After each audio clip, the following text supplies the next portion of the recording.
Alright guys, back a little bit early.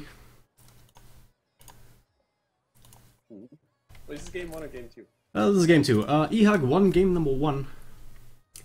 But before we go ahead, let's introduce you to the stream, because there's actually people watching. So, I'm not alone for game number 2, I'm joined by Cool Blue, you might know him. Pretty cool guy. Hey, I'm Cool Blue. Yay. Alright, the lobby's up after these Steam issues that we had today. It's really messing with my schedule too. Should be casting another game in about 10 minutes, but I think that can wait a little bit longer. So yeah.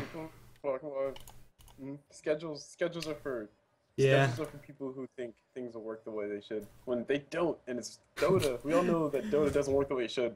Definitely. I mean, I'm casting an amateur tournament for the past couple of days, and half the time one team doesn't show up or both teams don't show up in the round robin, and supposed to get at least 2 games each night, but usually only get 1 if I'm lucky. And the other casters in the tournament even get less, so that's just how the way it is. That's really good. That's Yeah. really good. You're casting amateur tournaments and stuff. Like, because a lot of people neglect the amateur tournaments because, like, oh, I want to cast the Toby games, or not Toby, Yeah. indie games and stuff. Yeah, the thing is, on those kind of games, there's usually 6 broadcaster slots, and especially when it comes to JDL, most of them are English as well, so I don't really go for all the tier 1 stuff. At least not when there's high-profile ones going on at the same time. Right. I mean, like I casted... eHug versus Team Liquid. Yeah, okay. Yeah, exactly. No, I mean, earlier there was Revenge vs. Liquid going on at 2100, but I casted CNB versus Union Gaming. Oh, nice. And I think there was what... I think Pimp Mokel was also there, but he didn't got the JD community stream on the match ticker, so all of the Brazilians joined my stream. So Nice. it's basically the only caster. It's quite nice having 1,000 people watching the stream at the peak as a new caster. Especially So the Brazilian community, like people can say what they want about Brazilian people in general, and I don't think it's. I think any hate towards a certain sect of people is weird and stupid and ignorant. But anyway, all that said, they do support their teams, they do support their players, and that is amazing. yeah, definitely. I forgot who it was. I think it's Revo. He casts a lot of Brazilian Dota. Yeah, And like he gets like on average like 2,000 viewers. yeah, he was talking about that. It's so great to see to just see so many people having passion for Dota. It's just extremely nice. And yeah, it really counteracts the stuff that you see in pop games some of the times. I mean, there's so much negativity when you play Dota, but when you start to following the pro scene or the competitive scene in general, not just tier 1, but also the lower tiers, if you will. You see so many people that are so just fans, and they're really passionate about it. And seeing that grow is just really nice.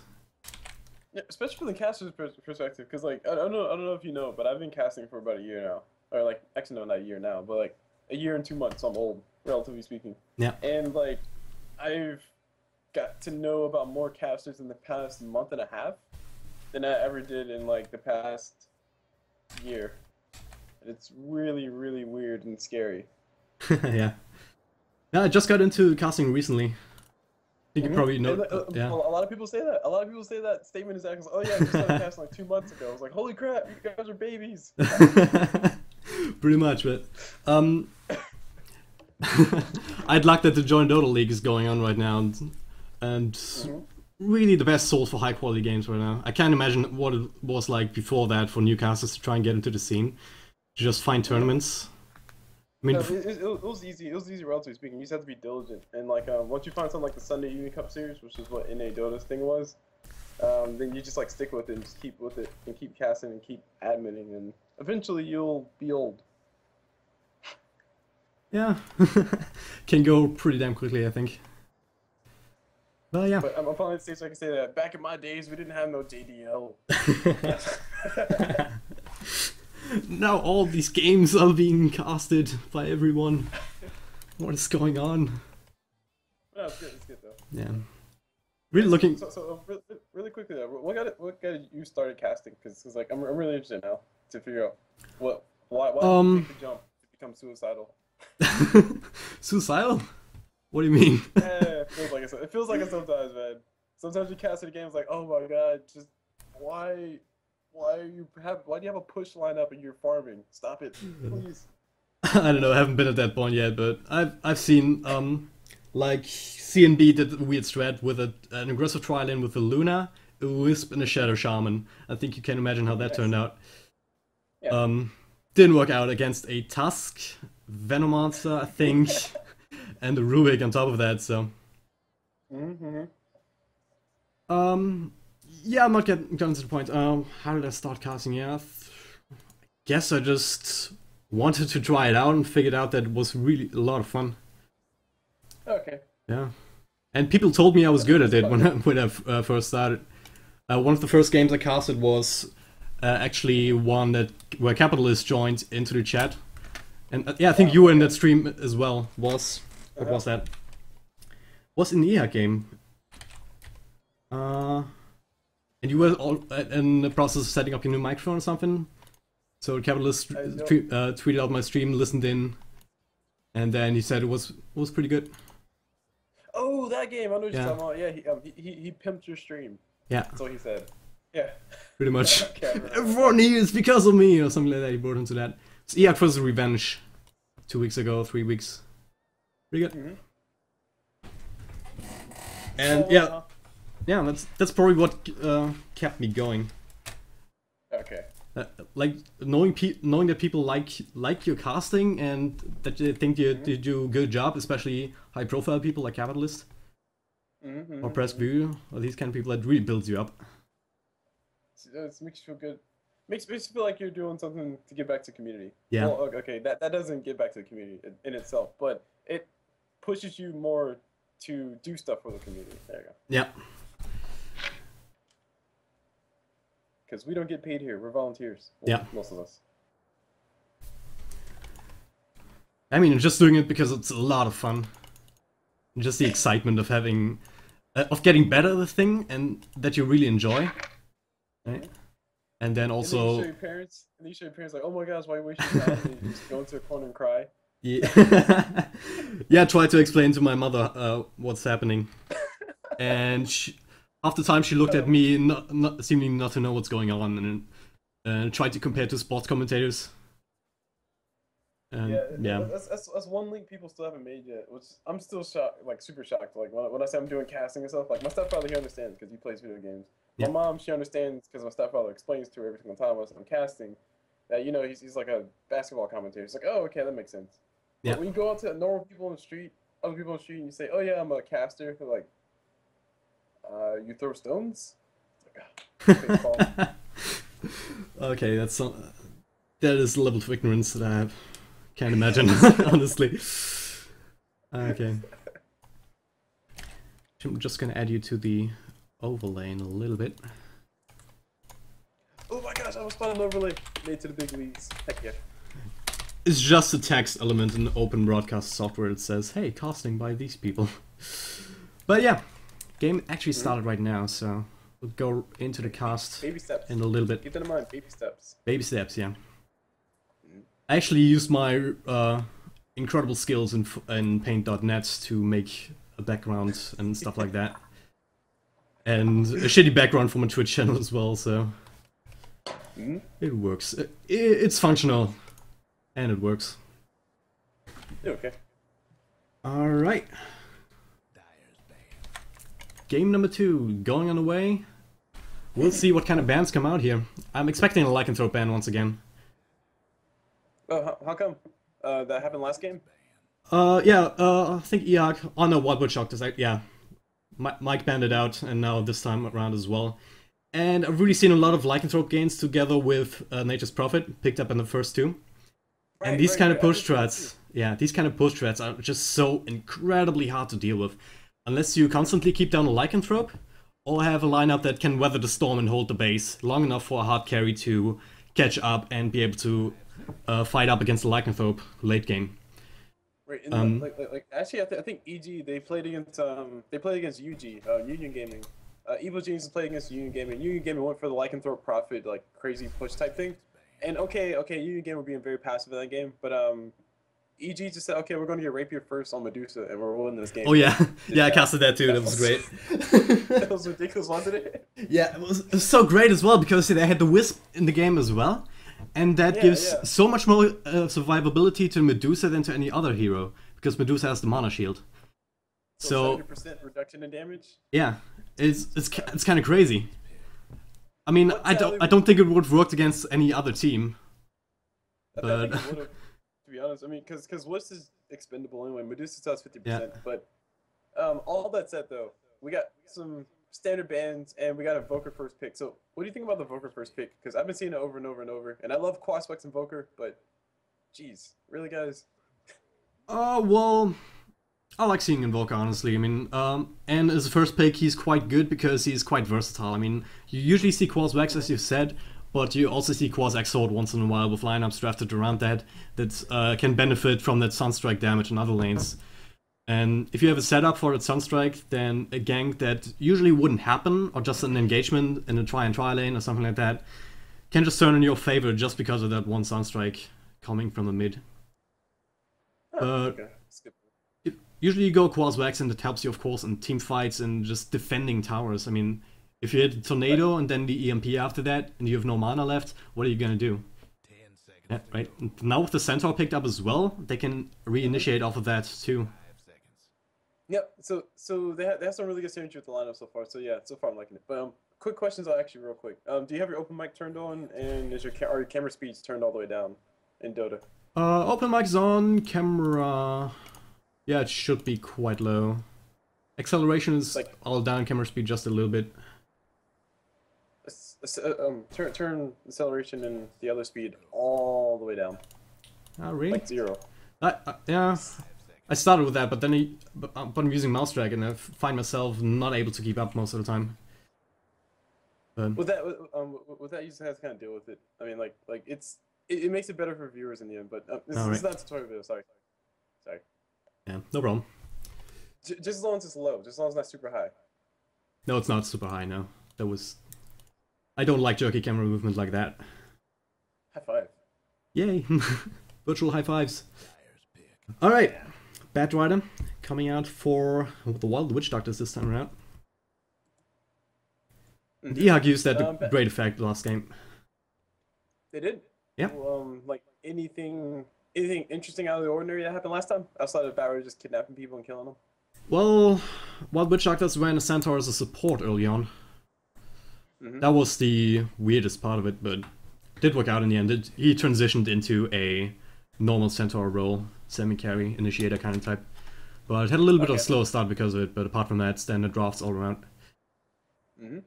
And actually, the band's looking pretty nice on Team eHug's side. I mean, they banned the Prophet for the push. They banned the Lifestealer because Lifestealer eats Centaur alive. Relatively speaking, open wounds into just right clicks equals a dead Centaur very fast. So Yeah. I like Team eHug's bans, and SNA, they're just ban out carries. Yeah, definitely. And Jigabili ran a Luna last game, and they started out with an aggressive tri lane, and then they gave up 2 kills, and then they had to rotate Jigabili out of the lane into the safe lane, where the Bat Rider was Right. up until that point, and he caught up with farms so damn quickly. I don't think he missed a single CS once he got down there. So, and Weaver was only able to be still ahead because he built a Midas, which Luna did not. So, Okay. but Jigabili, of course, a really nice carry player, really good at what he does. So basically, both sides looking very solid. Yeah, pretty much. Good to Wild hear, Witch good to Doctor is hear. just watching up a Roshan engagement, not getting that. Weird oh yeah, was Bat Rider initiation pretty standard, but then the counter initiation from the Centaur didn't work out. Because the Dragon Knight was in a mix and he popped the BKB before I could get hit by the stun, and then at that point just went downhill for the Witch Doctors. So that was the turning point there. It took the Roche, they took like 2 towers, a couple of kills, and yeah. But up until that it was pretty even, and even with an advantage for the Witch Doctors, so they definitely have a chance to take this game. We have eHug. They actually picked up their whole lineup except for the carry, and I see SNA or Wild Witch Doctors.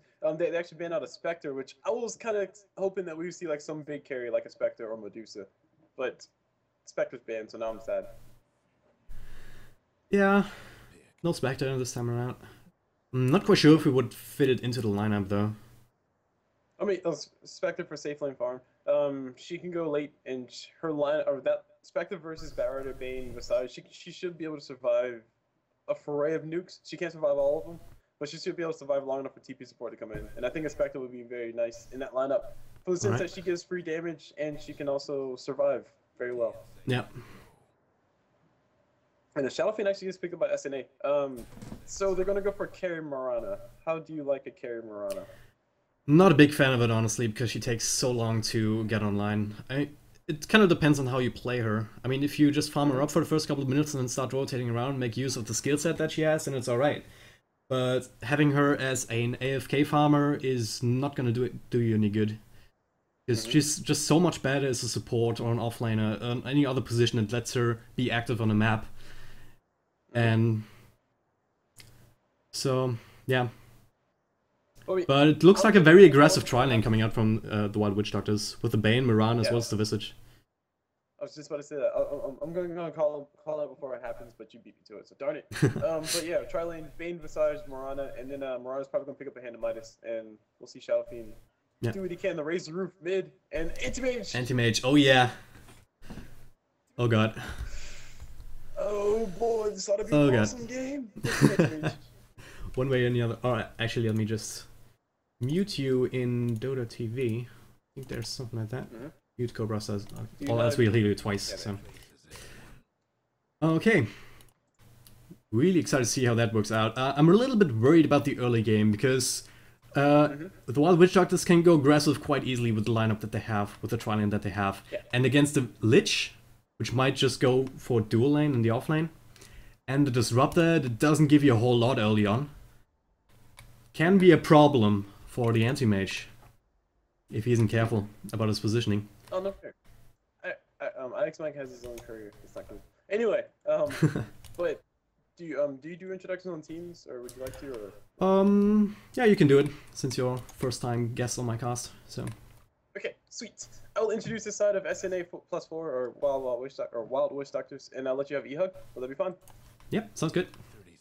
Alright, start off on this Barrider down bottom on, well, of course, is the man with the mustache, Barrider. Not Barrider, Alex Mike, sorry. Barrider doesn't have a mustache. Straight to sad. Moving over to this Mirana, we see KVH, or Kiva. KVH. I'll just call him that. It's the easiest, I suppose. Moving on to this Visage, we see at Whitebeard Dota, and on this Bane down over towards the top, we see SNA Dota on that Bane. And last but not least, of course, on the Shadow Fiend, we have Ush Dota, or just Ush, on that Shadow Fiend. And that ends all callouts for SNA +4 or Wild Witch Doctors. Yep. Actually, not quite sure what kind of name they actually go by now. Anyhow, on the other side of the river, we've got I'm Sheep Sucks on the Disruptor in the top lane already. He's gonna be joined by the stand-in Goody, which is actually Fenner Soyon, or whatever. I'm not quite sure if I pronounced that right. Justin gonna be in the middle lane on the Invoker, fighting up against the Bane as well as the Shadow Fiend for now, so he's gonna have a bad time. And that leaves Jiggabelly on the Anti-Mage in the bottom dual lane, together with Pandago on the Lich. Yes, and this lane, I'm already liking this lane lineups for SNA +4. Mainly because Barrett, he should be fine. Anti-Mage can get aggressive if he wants to, but Barrett has all kinds of ways to make sure Anti-Mage has no fun. And meanwhile, mid, I mean, Invoker, oh, okay, he had an Enfeeble on him, but Shadow Fiend should be fine versus Invoker. Like, he should be able to deal with him. And up top, Mirana, she can leap away if she gets in trouble. So. Yep. Mirana should be fine, and I really like that Bane hanging around the middle lane just a little bit, just to mitigate the right-click damage that the Invoker does. And he is gonna go for the Cross Vex build. The early blades of attack, pretty much indicative of that. Because if you go Exort, you have that right-click damage, or the extra attack from that. But if you don't plan to go Exort, you don't have the benefit. And Invoker, like 37 or 38 base damage, or something like that. Not really funny. And they actually deworked the camp at the top, so they will be able to get some pulls going on through. It was already pinged out by SNA +4. So I mean, like, Invoker, Quad Wax Invoker, like I said before, I was a huge fan of him. And there was, oh man. Well, hang on. Takes a lot of damage from the stomp into the double edge, but should be fine, has self to keep her up in fighting shape. But Quas Exor Invoker used to almost always get played. Like if someone picked Invoker, they played Quas Exor, and it made me very sad. But now we got Quas Wex all day long, and I'm getting tired of seeing it. So now I want to see Quas Exor Invokers. Yeah, it's just the way it is. You always want what you can't have. And in top lane, they're actually gonna go on the Disruptor here. Nightmare into the arrow. Followed up with a couple of right clicks, but Mirana does not have the Starfall. But they can secure the kill anyway. Static field, not gonna be long enough, I feel. And Mirana should just be able to walk herself away. Goody not having enough damage to follow it up. So first blood going the way of the Wild Witch Doctors. Since has another stomp in 2 seconds, Bane should be aware of this. Disruptor might be able to get a glimpse. No, he doesn't have a glimpse yet. He's on level 1. And one thing I love about Centaur is the fact that he gets free damage because people just right click him and he immediately attacks him. Yep. So that's always fun. That's always fun to get that free damage on back. Yeah, coming out from the return, right? Yeah. Which kind of makes me wonder, why does the Centaur just become a ranged person if he can attack that far away, you know? Good question, actually. Maybe shoots, maybe he spits at his enemy. He spits at his enemy? He spits maybe. so hard that he hurts him for 30 damage? Yeah, why not? Anyway, I mean, Bristleback does it. He spits. Wow. Nice Nightmare there. We had a little bit of engagement starting. Oh, we actually have Marana throwing an arrow. Centaur is going to get hit with the arrow. He takes a bunch of damage. He's going to be in a little bit of trouble. He has a stomp, so he will throw him. Bane is in a little bit of trouble now. He has a brain sap, so he will use it. And both sides looking like they're in a lot of trouble, but looks like Centaur's going to be the one to die. Actually, Disruptor's going to be the next one to fall because Bane does have visions. Healing Salve gets popped. Doesn't really matter because he's dead. And Marana's still alive. Yeah, he almost died to the creeps there in the end, but luckily he had the leap available to go across there into his own siege catapult. But yeah, really nice engagement there. Mirana just backing up and then engaging once everything was safe again. Just a little bit of back and forth. Down here. Yeah, right on him. Took a lot of damage. What was that? He looked like he was trying to be aggressive with Anti-Mage and Lich, and I think Lich got a Frost Blast and Anti-Mage just burned a lot of mana. Yeah. Well, gets away. Just barely. Now he's level 4, so if this bottom lane gets too crazy for him, then he can always fall back into the jungle, and we already see one stack here in one of the camps, so that's one thing I really like about the Bat Rider. You can stick him in the solo lane, and if he does well, it's alright, but if he doesn't do well, you still have the ability to go into the jungle and be super effective with it, and then still farm a Blink Dagger at a decent clipping. So that's why this hero is really just a top pick in the competitive scene right now, I feel. Yep. Just doesn't matter how he does in lane. Almost always first pick / first ban worthy. There was a little bit of shakiness when they nerfed his vision, and they nerfed his damage, and they nerfed his sticky napalm, and they nerfed him, and they nerfed him, and they nerfed him. But he still get picked. Anyway, meanwhile on top, we got Centaur. Centaur in a little bit of trouble? No, not really. They just contested the pull a little bit. Centaur not willing to engage into that. No, my question to you, Dragon. Do I call you Dragon Drop or just Dragon? Will it be fine? Dragon is fine. Dragon is fine. Okay. My question to you, Dragon, though, would be like, if this game, or mid-game, who has the advantage in this game? Mid-game advantage? I would give that to the Wild Witch Doctors, because Bane Mirana doesn't really fall off in the mid-game, and once the Shadow Fiend gets online with a couple of attacks and levels... Oh, bottom. Yeah. In exchange some damage, Soul Assumption's gonna come out, yeah. Yeah, that was a little too close for my liking, but basically, Lich got himself a Frost Blast, like I said before, and Bat Rider plus Visage got caught inside of it, and Anti-Mage just went in a little bit. Got a nice little chunk of damage on IX Mike, but he was forced to blink out. Too many sticky napalm stacks. Meanwhile, on top, we got Centaur getting a kill on top of Mirana, because, hey, why not? Yeah, Leap was off cooldown, so used that opportunity. Started with a Stomp, it seems. His Glimpse was not used, and then just had enough damage. SNA not having enough mana to try and help KBH out there. So yeah. Action happened on top. Yeah, Justin sitting in the sidelines looking to get a tornado off. Yeah, but SNA knows something's amiss. Playing very defensively right now. So yeah, mid-game, I would give that to Wild Witch Doctor simply because of the Shadow Fiend, and he's getting quite a decent start. He's sitting at 36 last hits as he's now being engaged upon all his mana burn off. Yeah, there you go. I was about to say, speaking of Shadow Fiend, he might be in a little bit of trouble. Yeah. But yeah, he's fine. And if he gets a good start, he can just take the game over. Just rotate around, grab a couple of kills here and there if you can. And with a Bane as a setup, and if you don't expect him, he can just get a couple of kills and then he can be unstoppable. And Anti-Mage doesn't really want to join these fights when the Shadow Fiend gets online. He needs time to farm up his Battle Fury if he wants to go for that. One would imagine he would. But then he still needs some time to farm up the items he needs. I mean, you don't really often see Anti-Mages go to fights with just a Battle Fury. Right. And a lot of times, if you want to see Anti-Mages get more involved, you see them go for cheaper items like a Ring of Aquila or into a Vladimir's Offering, which I was starting to think that Jigglypuff wanted to go for that, but he does have a lot of gold saved up, so it's likely going to be a Battle Fury, like you said. Yeah. Claymore first. Middle lane though, Justin's in a lot of trouble with Bane rotating around. Nightmare's now gonna be used. Cold Snap onto Ash. He doesn't have enough mana for a raise, and Ghost Walk should be enough to keep Justin safe and sound. And no detection there. Out of mana, so he's very sad now. Yeah, he would have gotten him if he had just a couple of more mana points. Arcane Boots also on cooldown at the time, it seems. A little bit unfortunate there. Could have gotten a kill on the Invoker, and keeping the Invoker down is really important most of the time. Yep. Have you checked out the last into the Knives? Because we have... I want to say Invoker's winning his lane because he has more last hits, theoretically, because Shadow Fiend does have a lot of jungle creeps. But, I mean, it looks like Shadow Fiend is winning his lane, but yeah, it's Invoker. He got all his Knives. Yeah, net worth is actually not that different, but yeah, you're right, the Invoker is ahead just a little bit. But he was forced out of lane at the very least, so he's missing a couple of these CS. Oh, okay, correct. And neither one of them died too, or been involved in the kill. So yeah, pretty much even lane mid, surprisingly. Yeah, I think it really comes down to initiation once eHug. Oh my God, hold on top. Speaking of initiation, we got we got Mirana a little bit of trouble. Since our gun popped that ulti, a lot of damage coming towards Mirana. Arrow gets hit by a creep, and now we got Bane showing up. He will be able to help them get the kill. And actually, wow, Bane denied Mirana. Whoa. Anyway, Batred is down bottom, or sorry, he's somewhere taking a lot of damage. Yeah, Anti-Mage died in bottom actually to IX Mike playing balls out. But IX Mike surviving with 30 health points to rub between his fingers, so playing the margins there. But they did have enough damage to pick him off. One would imagine Soul Assumption was a part of that.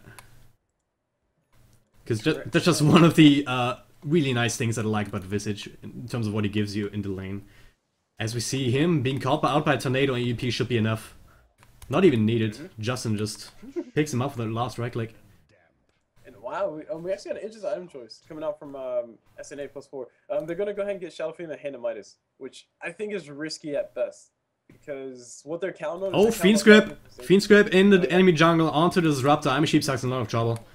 A Starfall and the Fiend Script damage will pick him off. No support available to try and help him out. Wouldn't be really worth the investment, to be honest. But I mean, unless someone was close by. But yeah. Yeah, they didn't know, right? They didn't know whether someone was close by inside the jungle. But now they're gonna smoke up, try and go again. They don't really need the Fiend Script for the kills if they still have the Nightmare to set it up an arrow. So I think in that situation it's better to just make sure that you kill him as fast as possible and as safely as possible if you don't know what's going on around the corner, instead of feeding 2 kills. Meanwhile, mid, you see Invoker, he's gonna get surrounded. On both sides. Bane throws up Nightmare on the backside. No Ghost Walk from him available. Barrett is here. X-Man gonna go throw a bunch of damage just to make sure, and Bane actually gives himself a nice little brain stab. And there he goes. Meanwhile, Barrett again glimpse right back to the tower so he can go pick another path, go back home. X might be drunk. Yeah, just not enough follow-up there. This was only the Disruptor against 4 heroes. So. Besides using his burst to be as effective as possible. And he's actually holding his own down here. He actually might get a lot. Oh, okay, he got a lot of damage on top of Pendago. I thought he was going to be able to get the kill, but they were hitting for 10 damage. Yeah, I don't think he would have, because he got dangerously close to the tower. And Jigglybilly would have. Yeah, I don't know if Jigglybilly would have engaged there with that kind of health. Probably not. Right. Wait, is it just me, or is he still sitting at 1,000 gold? Who? Jiggle. Antimage? Yeah. Antimage bought his power charge. He just so happens to have more gold. Alright. In the middle of nowhere. Because that's what Antimage builds, you know. That's a straight up legit build for Antimage. You build money. Pretty much, yeah. Speaking of money, let's go back to that Midas pickup from Shadow Fiend, and yeah, you were gonna say how it's chancy at best or risky. Yeah, it's chancy at best because late what they count on SNA +4. They know that Mirana versus Antimage late game is not gonna be all that fun because Mirana, her range is crappy and she's gonna have to get close to Antimage anyway. But Shadow Fiend has a higher chance because he can actually hit a lot of damage or hit really hard. He has a negative. Oh, bottom lane though. Tornado is gonna go out onto Whitebeard Dota, burning with all the mana, but there's gonna be no follow-up. And IX Mike was sitting inside the tree line for the entire time.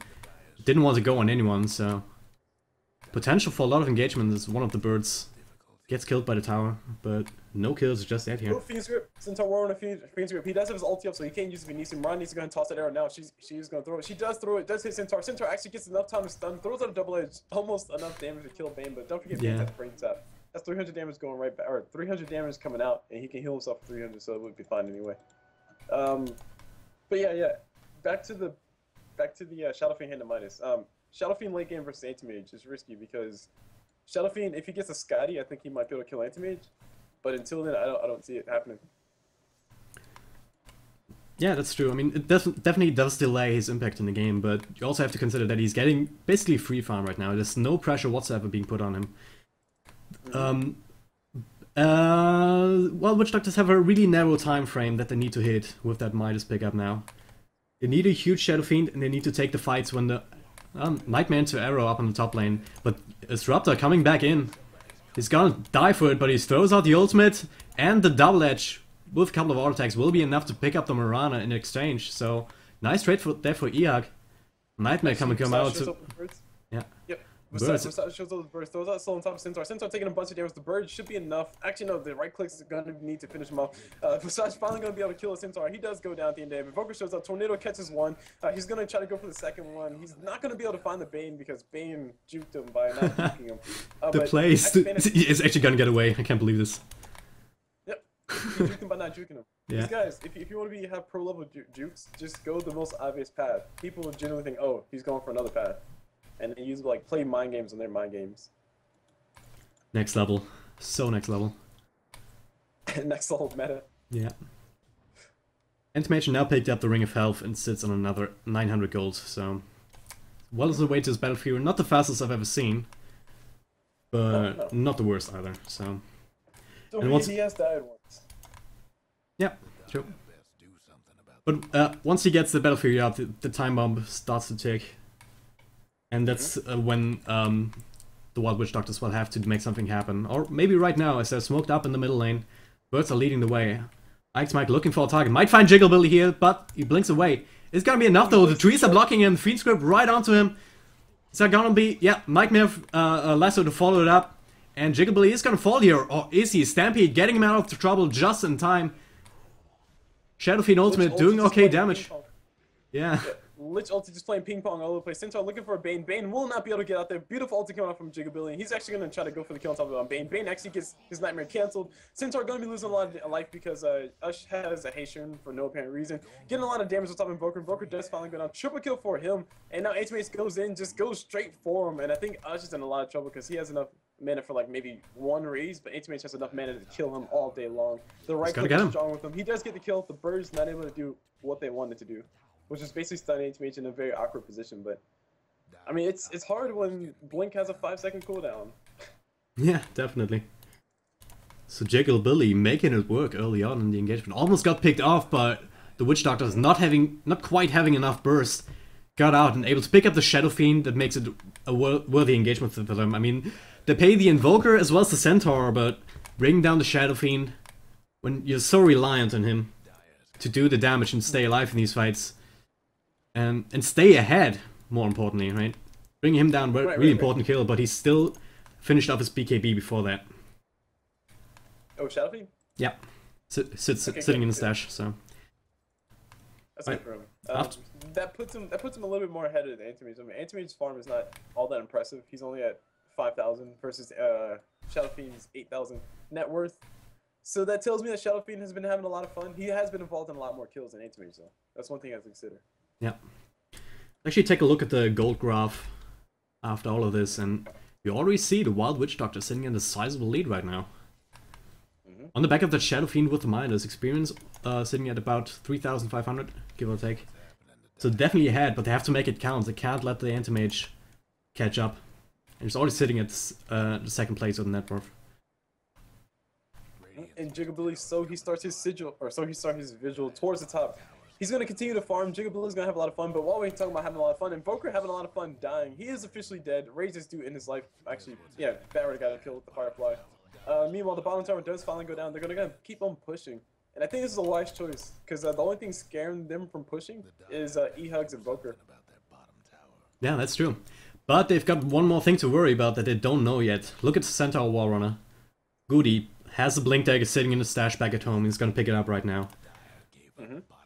And Blink Dagger on that hero, just as with the Slaughter, really the core item that you really want to have. Having that extra initiation helps you even without the Invoker, or just follow up the Invoker if he lands a Tornado EMP.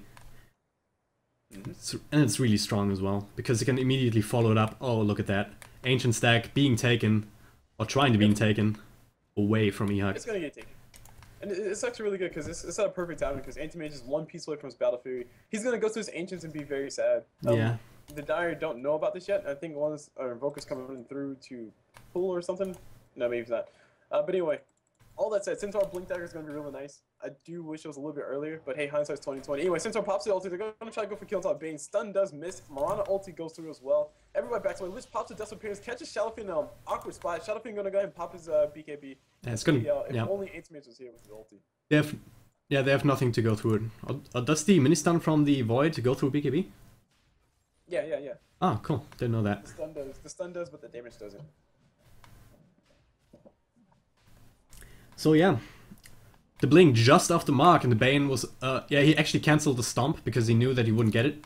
And then Bane with the Force Staff was able to get away from the Stampede. Right. So, able to kite him. And that's the surprise advantage gone for them as well. But they're gonna take Roshan because of it. Forcing the Wild Witch Doctors back. And taking what they can from them off the map now. Now, who do you think the Aegis should go on? Jiggle, farming Aegis. He still needs his Battle Fury. I was gonna say it should go on Invoker, because I think Invoker is more important. Probably should be, yeah. I mean, Invoker is the one keeping them in game, and he's the only one who can really reliably defend the towers. Yeah, exactly. And if Invoker does go down, then I think his main abilities will be off cooldown. So I guess sure it might be a waste. Like he'll probably use his abilities and then he'll die, and then he'll come back alive with no abilities to use. So okay. Well, the question is whether he gets the abilities off. And then engagement bottom lane, Mike blinked right onto him, lassoed him, and he couldn't get anything off. So if they did that again, and yeah, Mike's looking for it. Good point. Actually, they're going to go ahead and bounce off a Wild Centaur Warrunner. The glimpse does come through, does make the stun miss for Centaur Warrunner. Very sad, Centaur is very sad. Meanwhile, Lich ult is doing all kinds of ping pong action around the backside. Anti-Mage's taking a bunch of damage. He's going to be going on. Aegis popped already, not the opportune thing. And Boker shows up. The initiation does come through. Shadowfiend getting that ulti off. That's a lot of negative damage that they can take for Anti-Mage, but he does blink out of it. And Boker forced to run away. Barrow to blinking for it. Ike's Mike looking for some more damage. Not going to be able to find it. Arrow from Rana hits on top of the Disruptor. He's going to be going down. Bane looking for a Nightmare. He's not going to be able to find it, but he does get a Brain Sap Ball. Force that forward. Nightmare on top of Invoker. A very important target. Actually, Nightmare gets taken coming out from Lich. It's a beautiful play coming out from that, but I think Invoker's still dead. Nope, he stays alive. Lich does die. And I'm out of breath. Nice one. A lot of action. I mean, we have slow phases when the teams are just gearing it up, but when they go hard. And it's gonna be another one engagement for the Witch Doctors, another dead tier 2. And I mean, all in all, yeah, I guess Invoker doesn't need it, especially if he's that late to a team fight. But maybe if Invoker would have TP'd in when he started TP, and there was no arrow to threaten him to cancel his TP, then I think that might have been a really great fight for eHug, because they were all in a decent position to initiate. And just one tornado, get everybody up, and then Centaur jumps in with his blink and pops his ulti so everybody else can run in. It'll be a really good fight. Yep. One big part of that was also that the Disruptor ultimate completely missed. It was right under the tower, but caught nothing but creeps. So if they caught 1 or 2 in that, then it would have been in a better position, I believe. I mean, hey, look, let's be fair. The creeps are very important to silence because their abilities, you know. Oh, Anti-Mage. Did he get arrowed? Nightmare into arrow, it seems. Nightmare, arrow, Starfall, everything else got picked off right off the bat. Yeah, textbook Dota. Nothing to see here, guys. Move along. Move along. Yeah, that's what I was saying earlier. Bane Mirana doesn't really fall off against single targets. And actually, Centaur is going to go through. They're going to go for an engagement on the bottom. Barrier, Ice Mike, I'm sorry, bro, you're dead. At least has a Force Staff. Yay, Force Staff. For quite a while, I believe. Okay. Barrow's next time is going to be Boots of Travel, though. And after that, it'll probably be a BKB. I don't know which one he's going to go for first. I think considering that with the Centaur Blink being a nice counter initiation to the Bad Rider Blinkin, if Goody is quick enough, and up until now he has been, BKB wouldn't be a bad choice, because that ensures that you can really get an initiation off and don't just feed yourself to the enemy. Because if you get stunned out and you can't get that force stuff off in time after you last someone. Oh. Axe massage. But keep going. Okay. Now you threw me off. It's all your fault. But there's an axe on massage. I had to call it before it happened because once it. Oh, that axe, yeah. Yeah, see, cool blue called it, guys. So actually, you gotta imagine that when it wasn't 600 gold, but then you were droning on about Ike's Mike being killed, and there's gonna be a stun onto Bane in the middle lane. Disrupt ultimate gonna be committed, but Bane just actually able to force stuff out. No questions asked. Yep. Not enough follow-up. That wall is not a power cog, so yeah. Bane just casually zipping out. Alright, so in this game, Disruptor with an Aghanim Scepter, how awesome would that be? You almost never see that though, because he's playing the 5 position. Or is he? Yeah, Lich has 50 more goals, so technically Disruptor would be the 5, right? Yeah, these supports on the side of eHug are so poor. I mean, Lich, all he has is Strength Boots and a wand, and that's about it. Disruptor not having much else in his name. The combined net worth of Lich and Disruptor is equal to Visage. Yeah, pretty much equal to his Aghanims alone, really. If you think about it. And now, gonna look to take the last tier 2 tower, and eHug not in any position to fight this right now. Sparklight comes off from Alex Mike. They're just gonna, yeah, they're in a position. Yeah. There's also Desolator up on Mirana, and there's a Desolator up on Shadow Fiend. Wait, no, I lied. Just Mirana. Yeah, I think you only need one Desolator. Yeah, just Mirana. Shadow Fiend's working on Butterfly though, which I think would be nice. Because Anti-Mage never built it in KB. Yeah. Yeah, Anti-Mage, how's his farm going? He's going for the Mentor Star. Ooh, fight have a mid. Oh no, we got Centaur initiation coming through. Catches 2 people. Beautiful stuff. 4 staff forward, 4 staff one way, 4 staff the other way. Disruptor ulti gonna not really get too much. His ulti's bouncing on top of a bunch of creeps, so he got that farm. So that's 150 gold for him. But meanwhile, Mirana's in a little bit of trouble. I think she's dusted up. She's gonna be going down. The jig is up. She can't leap right now because it just came off cooldown. And how unfortunate. She's dead. And we got the Radiant Courier actually almost dying to some illusions. Wow. Nice engagement for eHug there. But they really need more of that. If they got the Shadow Fiend, it would have been much better for them, but at least they got the Mirana. So... And I just realized they haven't gotten a tower yet. This is to be the first tower. Yeah, that's right. And I'm a Sheepstock Stake is actually not Jiggle, so... There's a Nightmare, but is there gonna be a follow-up? Counter initiation coming up from the Centaur. Wall's gonna go down. No force stuff available right now, so Bane is actually not long for the world here. Jiggably going to work. Mana Void will be able to get the kill. Now Shadow Fiend doing what he can, but the EMP will zone him off. With Batrider, Ike's Mike is not done yet. But he doesn't have any mobility left. He has those boosted travel, so he's moving pretty darn fast, so he can actually keep chasing them. The only question is, will he blink in before his 4 steps is off cooldown? And then the answer is probably yeah, because he wants that courier. He pulls the courier back. Since our pops the ultimate courier still goes down. Worth it 100% because that is essentially a tower kill right there. That is just mean. Was there anything on the courier? I don't think so. The courier shouldn't have been there. Yeah, it shouldn't have been. Committing a lasso on the courier. Yeah. Just Ike's Mike right there. Yes, guys, you can lasso couriers for all those who are wondering. Yes, it's just they're just normal magic immune, not extremely magic immune. There you go. They're just magic immune to all the unusual things like Faces Void, Chronosphere. Like there was a time where you used to get locked in Chronosphere. It was also used as Black Hole, way back then. Yeah. In beta. Well, Courier gonna go down in an amazing display of Ike's Mike's targeting abilities. Getting the right pick off at the right time. Grabbing that little bit of extra gold. Okay. Yep. Jim on Batrider. The items on the dire side. What do you think of theirs? Items on the dire side, well... Anti-Mage doesn't have a whole lot. He's building for Manta, but I'm not quite sure if that's gonna help him out. Maybe for the split pushing. But I don't know if they can out-split push the push that's coming out from the SNA, just by the virtue of Shadow Fiend right-clicking the tower. Because he's doing a lot of damage. And with the Desolator up on the Mirana, unless the Invoker is there and hits a good Tornado EMP, then eHug might not be able to hold the base, and yeah, if you look at the mid-tier 3 tower for eHug, it's actually at 91 health points, so even though they managed to repel that attack, it did come at a cost. So that tower will go down at the next opportunity, unless they want to deny it right now. Okay. So yeah. The question is whether IX Mike can find the right initiation. If he finds the Invoker and picks him off before he can get his spells off, then they should be able to take the base. Dude, why kill Invoker when you can kill couriers all day? What? Why target heroes when you can target couriers? Well, the courier is still not respawning for 50 more seconds, so you might as well pick another target, but yeah. Yeah, no, like honestly, the courier's coming in 50 seconds, right? So Barrett can save his ulti, IX Mike will you save his ulti and use it on the next courier. Yeah. It's legit shit. No, it's not legit, guys. It's not. Don't do that ever. Don't do that ever, please.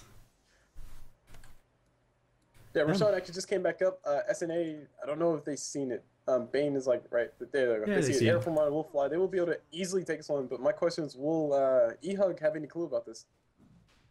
I'm not quite sure if they know what's going on. I mean, the ward that they had, yeah, they do now. They feel it in their bones, but it's too late. With the Desolator up and the right-click damage, Roche is just falling too fast. And oh, Shadow Fiend has crit now. I still think he needs a Scotty. I think that needs to be a thing.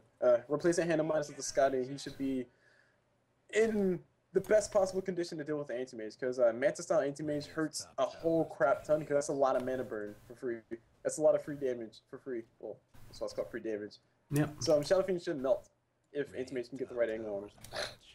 That's provided that the anti-mage can get onto him in the first place. I mean, there's a good amount of control on the side of SNA, but there's gonna be the Tornado EMP. Only gonna hit on the Bane though. Static Field gonna whiff. And Ash is just YOLOing it in the front top at the top, but he isn't quite tanky enough. He has the Aegis, so he doesn't care all that much. And there's gonna be the Bat Rider Lasso onto Justin. That's the target that they need. Aegis is gonna be part of Fiend's Grip onto Goody. He's gonna fall. Eventually, Jiggably now joining the fight with the Mana-Style Illusions, doing a lot of damage. Picking off the Bane as well as the Visage. But he has to retreat. IX Mike, Ash, as well as KVH are still left. Glyph will save the melee racks for now. But the Familiars are there to finish off what they started. And oh yeah, look at Daedalus. There's a Daedalus on Ash, so now Ash is gonna hit a lot harder. I want to say all in all in that fight, like, you know, apples to apples, SNA, they lost some people, they lost their supports, whereas eHug, they lost Centaur, which is technically a support in this game. But they also lost the Invoker. And they also lost mid tower and mid racks, or one of the mid racks. So. And Invoker actually bought back. Right. Justin bought back on the Invoker, yeah. And they didn't get anything out of that. They tried to remedy that with the smoke down towards the bottom lane, but they're not gonna find anyone down there. Nope, nobody's home. Nobody's home. But hey, while all that happened, I mean, Anti-Mage survived, so Anti-Mage will continue to farm, which is a great thing. So that means he can go ahead and get himself up a heart, which is probably his next item, or maybe a butterfly if he wants more damage. Yeah, I feel like he needs some survivability. I mean, when he was when he was able to dish out the right clicks, he did a whole lot. He picked up the 2 supports, and now the tower is gonna go to the Buy Me a Heart Fund or a butterfly or whatever he wants to pick up. But he does need some survivability because. Short after they realized Jiggably was in, they focused just a little bit of damage on him and he was down to half health and had to pull out. So, some survivability would probably be the right choice on him right now, I feel. As far as survivability choices, would you prefer to see the butterfly so you can have some damage and some evasion, or would you prefer to see him go for a heart? Because I have my stipulation, but I want to hear yours first. Butterfly, I would say, just to be able to evade some of these Shadow Fiend right clicks, and if you're lucky, one of these heavy crit procs. Exactly. That was exactly what I was gonna say too. A heart would be nice in an instance where it's like somebody just right clicking for flat damage, like a Drow Ranger hitting you for. Actually, no, I'll probably go butterfly on that one too. But anyway, my point being, Shadow Fiend has a crit stick, which hurts a lot. Actually, a crit arrow bow launcher. Which, how does a crossbow. It's a crossbow. Yeah, I don't know. I mean, he shoots arrows, and he's holding a sword at the same time. So, exactly. And, like, how do you even hold a Black King bar? Like what does that? Do you wear it on your back? I don't know. Maybe it's just a misleading, misleading icon. It's like in the Dota 3 Portal, where it's a chocolate bar. It just takes a bite out of it. I mean, that would also explain why the duration is getting lower, right? Yeah. The bar gets less and less. Yeah. Meanwhile, fights happen on top. Centaur is going to initiate. A Batrider does have a geometry sight, but it's on the wrong side. Meanwhile, Tornado comes through, just to disengage the fight. Centaur pops it ulti. Visage in a little bit of trouble. He's not going to be able to get caught, though. So on both sides, just kind of going their separate ways. 2 ultis getting used. X3 ultis getting used. Ix might going to get glimpsed all the way back. Centaur's going to be fine. BKB gets caught by Shadow Fiend. A lot of damage coming towards Centaur. He throws out a stomp, catches nobody. Visage and crew are going to continue to push. Disruptor pops a Ghost Scepter. Doesn't matter. His life is gone. And yeah, this is turned out to be more or less a scary thing because it's Shadow Fiend and crew versus eHug's 4 that are trying to protect the one Anti-Mage. Like, Anti-Mage was not involved in that fight. But here comes Anti-Mage. Speaking of the double, Jigabilly shows up. He decided to go for a heart, which, to my distress, is not that bad. I mean, he can go for a Talisman Evasion next if he wants to. At least he has the HP now. Here, he's gonna get hit by the arrow. He gets hit with the arrow. The blinks do come in. Ix Mike's going to throw a bunch of damage on top of his face. Anti-Mage's face on the wrong way. Jigabilly will lose his life here. And now the tower will be going down. And I think that just might have been the... This might be Rex, this might be game. Yeah. There's no buybacks available on side of eHug at all, so yeah, there's the GG coming out. Just one slight mistake, like Anti-Mage being in the wrong spot at the wrong time. Like they really needed him in that fight. Yeah, I think the fight was lost earlier already. I mean, they engaged outside of the base on the top lane, and Invoker whiffed all of his spells. And then they target fired the other hero that could be an impact, or a really big impact in the fights in form of the Centaur Warrunner. They committed both the lasso as well as the Fiend Scope on him, were able to bring him down. Without these heroes that provide a lot, the control that eHug needed in the team fights to be able to win them and be able to buy Anti-Mage enough space to get these right clicks in. Without these 2 heroes, or with the without the Centaur and the Invoker having used the spells already, well, Wild Witch Doctor seized that opportunity and pushed in through the base.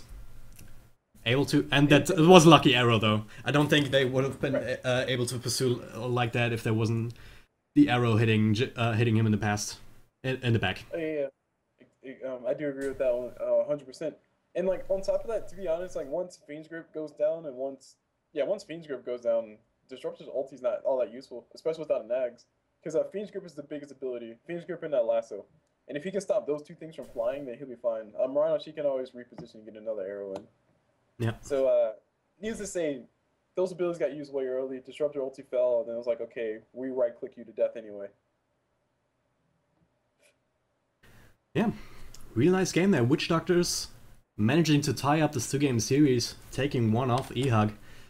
And they're currently... I actually don't have this side up right now. But these 2 teams are looking to secure the spot for the finals. And eHug is now sitting at 10-5 after this match, so they should be fine. Don't think Union Gaming can do a whole lot. And the Wild Witch Doctor is sitting at 7-6. They're not quite in the finals yet, as Union Gaming sitting at 7-11, but I'm not quite sure how up to date the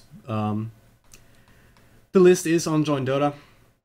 And the Witch Doctors still have a couple of games to be played, if I'm not mistaken, so they still can come back to the finals. But they should at least have secured their spot for Division 1 in the next season, so... Okay. Just to put this game into perspective. That's good though. That's good though. Yep. Really, really nice game. Alright. On both sides. Alright, I think we can wrap this up now. Cool, thanks for joining me in the cast. Let's just tell our viewers where they can find you. Oh, right. Yeah, if you guys want to follow me and all my stuff, I have a Twitter, which is fun to use sometimes. It's at CoolBlueDota. That's CoolBlue as you guys see it here, and then Dota at the end. And my YouTube page, which is my biggest thing, which is www.youtube.com/user/CoolBlueDota, because I'm original. And there's also Casters Network. If you guys are looking to be casters or get involved with the Casters Network, just fans of esports and you want to just follow some casting things. We make videos about interviews with some of the casters and commentators, and we also make soon make videos on how to improve your casting. But that's youtube.com/user/castnet CASNET TV. I think it's either TV or YT. Oh no, I should know this. I should know this.